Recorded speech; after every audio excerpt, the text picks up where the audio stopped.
Hi guys! Welcome back to our channel. Alright guys, so for today's episode is magre-review po tayo ng gitara. Ito po ang James JF400 acoustic guitar.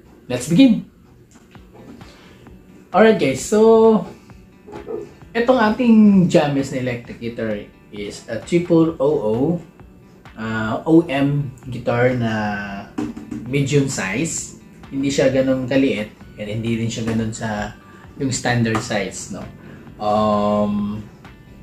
Hindi rin siya masasabing travel guitar kasi hindi siya ganun, yung hindi siya small size eh. Medium size lang siya. So ito yung kagandahan sa gitarang ito. You can still have a deep sound quality, no? Compare sa mga travel size na medyo compressed na talaga yung sukat ng kanilang body. But this one is a medium size, which is very good size guitar sa mga maliliit na tao or sa mga gustong klase ng gitara na yung handy guitars. Unfortunately guys, itong gitarang ito ay hindi available dito sa Pilipinas. You cannot see this sa mga guitar stores or sa Shopee and Lazada. Itong ating James na guitar. Ang James guitar guys is galing pa sa Japan. So exclusively marketed in Japan lamang. Comes from the Shimamura music itong James. Alright, so simulan natin yung kanyang specs. Right? Ang kanyang top guys, ito ay solid yan. Solid spruce top siya, guys, no? Ito yung kinagandahan ng gitarang ito kasi naka-solid na yung kanyang top. Ito kasi yung klase ng gitara or magandang klase ng gitara kapag naka-solid spruce top or naka-solid top yung gitara mo kasi mas maganda yung may produce niyang sounds compare sa mga laminated at saka mas matibay yung gitara compare sa mga laminated. Basta yung top lang. Okay, spruce top, solid spruce top. And yung kanyang back and side is mahogany. Yan. Very common yung mahogany na kahoy na ginagamit sa gitara, no? And maganda kasi din yung mahogany kasi warm yung tunog ng mahogany. And ito rin yung mga ginagamit sa mga high-end na mga guitar. Yan. But yung back and side niya is laminated lang, hindi siya solid. Alright, so meron siyang white bindings, plastic bindings. Ayan. Kahit dito, meron siyang white plastic bindings. Ayan. And ang kanyang neck naman guys is mahogany. Ayan. Same din sa kanyang back and sides, mahogany. All through the way sa kanyang headstock. Ito. Oops. Ayan. All through the way sa kanyang headstock. Mahogany. Alright. Ito naman yung kanyang tuning pegs or tuning gears, no? Yung tuning machine. So naka-close type na tuning machine which is na magandang klase rin kasi na-maintain niya yung tone or yung intonation ng strings. Hindi siya madaling mag-loose yung strings. Maganda yung kanyang ginamit na tuning pegs or tuning gears. I don't know what's the brand but ganda, napaka-soft niyang gamitin. Maganda yung quality ng tuning pegs niya. I think parang same lang siguro to sa mga Yamaha guitars or sa mga other Japanese brands guitars. Ayan. Alright, so ito naman ang kanyang fretboard. This is the fretboard. Yung fretboard niya guys, pati na rin tong bridge pin. Yan. Okay. So this one is rosewood. Yan. Pag sinabi natin rosewood guys is solid type wood yan. Ayan yung din ginagamit sa mga magagandang klase o mga high-end na mga acoustic guitars. Solid wood na rosewood. Sometimes yung iba yung ginagamit nila is ebony. Yung ebony tsaka yung rosewood kasi guys is similar. Pareha silang mga solid na mga klase ng mga wood. Yan. So hindi siya ganun kadaling masira or ayan, ito naman yung kanyang bridge guys. Yung bridge niya guys is same pa rin. rosewood din yung ginamit na kahoy. Alright, ito yung kanyang mga pins. Yung pins niya is plastic. Yan. Meron siyang white dot na plastic pins. Alright. Okay. Yung kanya namang bridge, guys, and sa kanyang nut, itong saddle tsaka nut niya, guys, ay ang ginamit nila dito is yung hindi siya plastic, but it's a sort of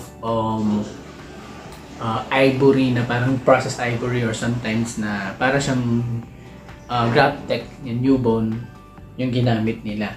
But this one, guys, is pinalitan ko na siya ng GrabTech new bone ito. Yan.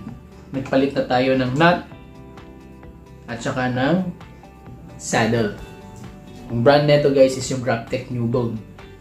Yan. Kung medyo familiar kayo sa mga acoustic guitar, medyo talagang mahilig kayo sa mga gitara, alam nyo na yung brand na to, guys. Yung GrabTech new bone. So it's an ivory green din, no? Pinalitan ko talaga siya ng GrabTech new bone, although even though na yung kanyang stock na saddle and nut ay maganda rin yung quality, but still to change or to upgrade the guitar using the GrabTech new bone. Kasi nagaganda na ako sa talagang tunog o quality, kasi yun din yung sa aking CD140 nga CE na Fender na acoustic guitar. Abangan nyo rin, guys, magre-review din tayo sa gitarang yan. Alright, proceed tayo sa gitarang ito, guys. Ang kanyang yung mga fretworks ito ay hindi siya made of nickel, hindi rin siya made of something na mga brass. But I think this one is stainless. Na-set up ko na rin kasi itong gitarang itong, guys, is nire-crown ko na itong kanyang fretworks. Talagang fret level ko na rin to. And matigas siya, guys. As in, matigas yung kanyang mga fretworks. So I think this one is stainless fretworks. Correct me if I'm wrong kung ano nga bang materials na ginamit sa kanyang fretworks. Pero napakatigas, guys. And para talaga siyang stainless yung kanyang fretworks. And then ang kanyang dot, yung mga inlays niya ay nandito sa ibabaw. Ito yung talagang design ng James na acoustic guitar. Nasa ibabaw yung kanyang inlays. Unlike sa mga normal, yung common is nandito sa gitna. And maliliit lang yung kanyang dot. Mas preferable mo yung may makikita mo yung mga dot dito. And this one is para siyang wala kapag ganito yung playing style mo. Kailangan mo pang ganunin para makita mo yung dot. So this one is good for intermediate player. Yun. Itong gitarang ito. Kasi this guitar is a performance guitar na rin kasi ito eh. Maganda na rin kasi yung quality yung gitara. And then they're using X bracing na brace sa gitarang ito. Pag ganun yung brace. Alright. Then meron na rin siyang truss rod. Yan. Okay. Yan yung ganyang truss rod. I think this is a single action truss rod or a double action. Wala siyang nakalagay dito, pero pwede mo siyang i-adjust pa yung kanyang relief, or pwede mo siyang ipitan. It's dual action. Yeah. It's a dual action truss rod. Okay, nalito pa tayo, guys. No? Tapos meron siyang pickguard dito na plastic. It's made of plastic niya. Pickguard niya. Alright. And then ito naman yung kanyang mga inlays dito sa kanyang sound hole. Same lang dito. Plastic inlays din dito sa sound hole. Tapos meron siyang white binding dito sa kanyang guitar neck. Ayan. And of course, yung kanyang paint. Yung finish is sandburst. Alright, yan. Sandburst. Ang ganda, oh. Meron din mga available na natural color. Meron din black neto. Tsaka yung I think meron silang puti neto din eh. Tapos ito yung natural color. Yung makikita mo yung spruce na kulay niya talaga dito na yung brown. But this one is the sandburst, which is I really like. Para siyang yung sa Martin na 000 na acoustic guitar. Ganito din yung Martin na 000 na acoustic guitar. So if you are a fan of Martin, so parang parang mag-aakala ka na para siyang yung Martin na pero sobrang mahal guys. Alright. This one, ang presyo nga pala nito guys is umaabot siya ng mga around $350 to $400 yung presyo nito. It's around 20,000 pesos mahigit kung i-convert natin sa Pilipinas. Alright, so ayan, so check natin yung sound quality, yung tone quality ng gitarang ito. So mag-strumming tayo using our nails, and ito yung sa pick, gagamit tayo ng pick, tapos gagamit tayo ng capo or capo. Alright, so first is try natin yung pick. So mag-strumming tayo.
Alright guys, so yun yung tone quality, yung sound quality ng gitara. And yeah, I hope you enjoy watching this video guys. At sana po ay nag-enjoy kayo.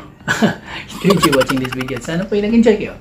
So yan, napakaganda. Maganda yung talaga yung mga kahoy na ginamit. Tsaka hindi siya mabigat siya guys. So solid yung wood talaga na ginamit dito kasi mabigat siya.